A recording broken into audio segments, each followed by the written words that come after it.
ಸರಿಪಡಿಸಲಿಕ್ಕೆ ಸಿದ್ದರಾಮಯ್ಯನವರಿಗೆ ಇದ್ದಂತಹ ಏಕೈಕ ಹಾದಿ ಎಕ್ಸಾಮಿನೇಷನ್. ಬಿಕಾಸ್ ಒಂದಲ್ಲ ಎರಡಲ್ಲ ಸುಮಾರು 58 ಪ್ರಶ್ನೆಗಳ ಟ್ರಾನ್ಸ್ಲೇಷನ್ ಅನುವಾದ ತಪ್ಪಾಗಿತ್ತು ಇಂಗ್ಲೀಷ್ ಮಾಧ್ಯಮದಿಂದ ಕನ್ನಡ ಮಾಧ್ಯಮಕ್ಕೆ. ಇಲ್ಲಿ ಇದನ್ನು ಹೊರತುಪಡಿಸಿ ಈ ಎಕ್ಸಾಮಿನೇಷನ್ನ ಹೊರತುಪಡಿಸಿ KPSC ಆಗಲಿ ಅಥವಾ ಸರ್ಕಾರಕ್ಕಾಗಲಿ ಬೇರೆ 2 ಆಪ್ಷನ್ಸ್ ಇತ್ತು. ಮೊದಲನೇದು ಈಗ 1:15 ಆಧಾರದ ಮೇಲೆ ಮೇನ್ಸ್ಗೆ ಏನು ಎಲಿಜಿಬಿಲಿಟಿ ಮಾಡಬೇಕಾಗಿತ್ತು, ಅದರ ಬದಲಾಗಿ 1:20 ಹೋಗ್ಬೋದಿತ್ತು ಅಥವಾ 1:30 ಹೋಗ್ಬೋದಿತ್ತು. ಬಟ್ ಅದು ಅನ್ಸೈಂಟಿಫಿಕ್ ಆಗ್ತಾಯಿತ್ತು, ಅಲ್ಲಿ ಕರೆಕ್ಷನ್ಗೂ ತೊಂದರೆ ಆಗ್ತಾಯಿತ್ತು. ಆ್ಯಂಡ್ ಇದನ್ನು ಮಾಡಿಯೂ ಕೂಡ ಸುಮಾರು ಕನ್ನಡ ಮಾಧ್ಯಮದ ಅಭ್ಯರ್ಥಿಗಳಿಗೆ ಒಂದು ನ್ಯಾಯ ದೊರಕ್ತಾ ಇರಲಿಲ್ಲ.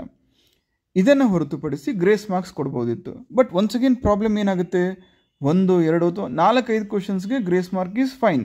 ಬಟ್ ಸುಮಾರು 15 ಪ್ರಶ್ನೆಗಳು ಯಾವ ರೀತಿ ಇದ್ದಾವೆ ಅಂತ ಹೇಳಿದರೆ, ಕನ್ನಡ ಇಂಗ್ಲೀಷಲ್ಲಿ ಕಂಪ್ಲೀಟ್ಲಿ ಡಿಫ್ರೆಂಟ್ ಕ್ವಶನ್ಸ್ ಇದ್ದಾವೆ, ಅದು ಬೇರೆ. ಅದರ ಜೊತೆಗೇ KPSC ಸ್ವತಃ ರಿಲೀಸ್ ಮಾಡಿರುವಂತಹ ಆನ್ಸರ್ ಕೀ ಬೇಸಿಸ್ ಮೇಲೆ ಹೋದರೆ ಅವರು ಎಷ್ಟೇ ರೀತಿ ಯಾವುದೇ ಆ್ಯಂಗಲಲ್ಲೂ ನೋಡಿದ್ರೂ ಕೂಡ ಆ ಪ್ರಶ್ನೆಗಳಿಗೆ ಸರಿಯಾದ ಉತ್ತರ ಕಂಡುಕೊಳ್ಳಿಕ್ಕೆ ಆಗ್ತಾ ಇರಲಿಲ್ಲ. ಸೊ ಸರಿಸುಮಾರು 15 ಪ್ರಶ್ನೆಗಳಿಗೆ ಗ್ರೇಸ್ ಮಾರ್ಕ್ ಕೊಟ್ಟರೆ ಸುಮಾರು 20ರಿಂದ 25 ಅಂಕ ಎಲ್ಲರದ್ದು ಇನ್ಕ್ರೀಸ್ ಆಗ್ತಾ ಇತ್ತು. ಸೊ ಹಾಗಾಗಿ it used to serve no justice. ಹಾಗಾಗಿ ಈ ನಿಟ್ಟಿನಲ್ಲಿ ಬೇರೆ ಆಪ್ಷನ್ ಇಲ್ಲದೇ ಸ್ವತಃ CM ಅವರೇ ಟ್ವೀಟ್ ಮಾಡಿ KPSC KS ಫಿಲಿಮ್ಸನ್ನು ಮರುಪರೀಕ್ಷೆಯಾಗಿ ಮಾಡೋದನ್ನು ಕನ್ಫರ್ಮ್ ಮಾಡಿದ್ದಾರೆ. ಹಾಗಾಗಿ it's a great victory for all of you and for all of us. ಅದರ ಜೊತೆಗೆ ಮೇನ್ಲಿ ಈ ಸಂದರ್ಭದಲ್ಲಿ ನಾವು ಅಕ್ಸಾ ಮತ್ತು ಕರ್ನಾಟಕ ರಕ್ಷಣಾ ವೇದಿಕೆಗೆ ತುಂಬ ಹೃದಯದ ಧನ್ಯವಾದಗಳನ್ನು ಹೇಳಲೇಬೇಕಾಗುತ್ತೆ. ಬಿಕಾಸ್ ಈ ರೀತಿ ಪ್ರೆಷರನ್ನು ಕ್ರಿಯೇಟ್ ಮಾಡದೇ ಇದ್ದಿದ್ರೆ, yes of course it is required or it was required, ಈ ರೀತಿ ಪ್ರೆಷರನ್ನು ಕ್ರಿಯೇಟ್ ಮಾಡ್ದೇ ಸರ್ಕಾರ ಆಗಲಿ KPSC ಆಗಲಿ ಈ ಮನವಿಗೆ ಸ್ಪಂದಿಸ್ತಾ ಇರಲಿಲ್ಲ. ಸೊ ಸ್ವತಃ CM ಅವರೇ ಟ್ವೀಟ್ ಮಾಡಿ ಹೇಳಿದ್ದಾರೆ, in the light of reports of inappropriate Kannada translation of questions in the KPSC gazetted probationers examination, I have directed KPSC to reconduct of the examination within 2 months to ensure fairness to all candidates. So ಪ್ರಮುಖವಾಗಿ ನಿಮ್ಗೇನು ಮಾಹಿತಿ ಇಲ್ಲಿ, examination ಆಗೋದಂತರೂ 100% confirmed.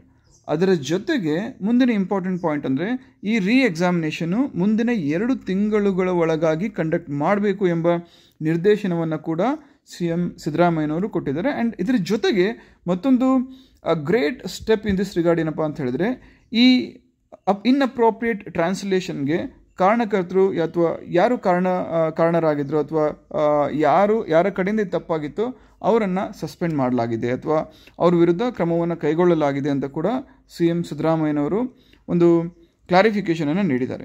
So ಹಾಗಾಗಿ the entire student ಕಮ್ಯುನಿಟಿಗೆ ಇದೊಂದು great victory ಅಂತಲೇ ಕರಿಬೋದು ನಾವು. So ಹಾಗಾಗಿ ಈಗ ಮೊದಲನೇದಾಗಿ ನಮ್ಮ ತಲೆಗೆ ಏನು ಬರುತ್ತೆ, ಎಕ್ಸಾಮಿನೇಷನ್ ಏನೋ ಕಂಡಕ್ಟ್ ಮಾಡ್ತಾರೆ. But what shall be the pattern, next pattern ಏನಿರುತ್ತೆ, ಈ ಒಂದು ನೆಕ್ಸ್ಟ್ ಅಪ್ಕಮಿಂಗ್ ಪ್ಯಾಟರ್ನನ್ನು ನಾವು ಅರ್ಥ ಮಾಡ್ಕೊಳ್ಬೇಕಂದ್ರೆ ಈ ಹಿಂದೆ ಇದ್ದಂತಹ ಈಗ August 27 ಏನು ಎಕ್ಸಾಮ್ ನಡೀತು ಅಲ್ಲಿ ಏನು ಪ್ಯಾಟರ್ನ್ ಇತ್ತು ಅದನ್ನು ಒಂದ್ಸರಿ ನೋಡಬೇಕಾಗುತ್ತೆ. ಇಲ್ಲಿ ಪೇಪರ್ 1ನಲ್ಲಿ ಜಿಯೋಗ್ರಫಿಯಿಂದ 27 ಕ್ವಶನ್ಸು, ಹಿಸ್ಟ್ರಿಯಿಂದ 26, ಪಾಲಿಟಿಯಿಂದ 19, ಕರೆಂಟ್ ಅಫೇರ್ಸಿಂದ 15, ಎಕನಾಮಿಕ್ಸಿಂದ 12, GK ಇಂದ 2 ಇತ್ತು ಪೇಪರ್ 1ನಲ್ಲಿ. ಪೇಪರ್ 2ಅಲ್ಲಿ ಸೈನ್ಸ್ ಆ್ಯಂಡ್ ಟೆಕ್ಕಿಂದ 34 ಕ್ವಶನ್ಸು, ಮೆಂಟಲ್ ಎಬಿಲಿಟಿಯಿಂದ 18 ಕ್ವಶನ್ಸು, ಕರೆಂಟ್ ಅಫೇರ್ಸಿಂದ 18, ಸ್ಕೀಮ್ಸ್ ಆ್ಯಂಡ್ ಪ್ಲಾನ್ಸಿಂದ 12, ಇಕಾಲಜಿಯಿಂದ 9 ಕ್ವಶನ್ಸು, GK ಆ್ಯಂಡ್ ಅದರ್ಸಿಂದ 9 ಕ್ವಶನ್ಸ್ ಇತ್ತು.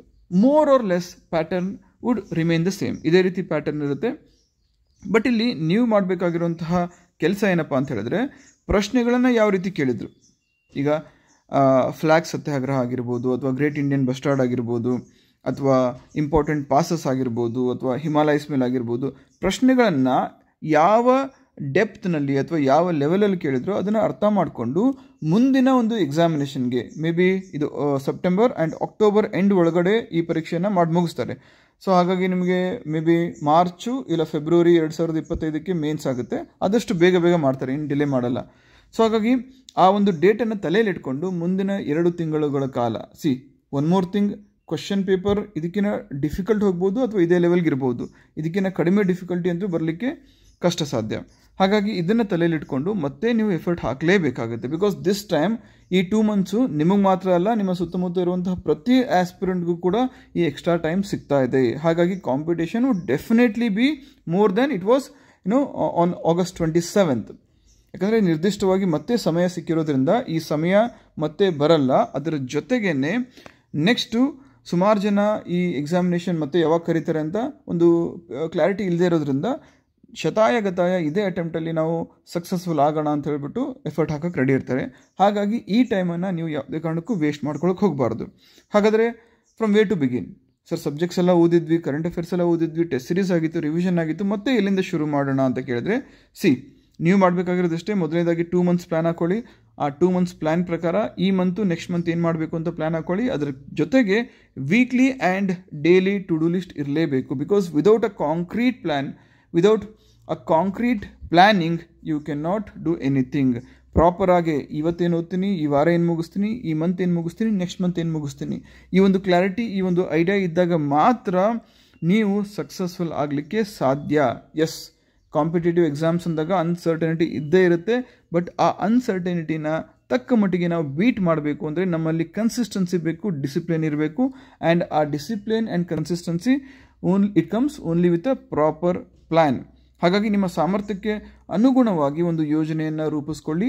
ಆ ಯೋಜನೆಯ ಪ್ರಕಾರ ಇವತ್ತಿಂದನೇ ನಿಮ್ಮ ಪ್ರಿಪ್ರೇಷನನ್ನು ಮತ್ತೆ ಆರಂಭವನ್ನು ಮಾಡಿಕೊಳ್ಳಲೇಬೇಕಾಗುತ್ತೆ.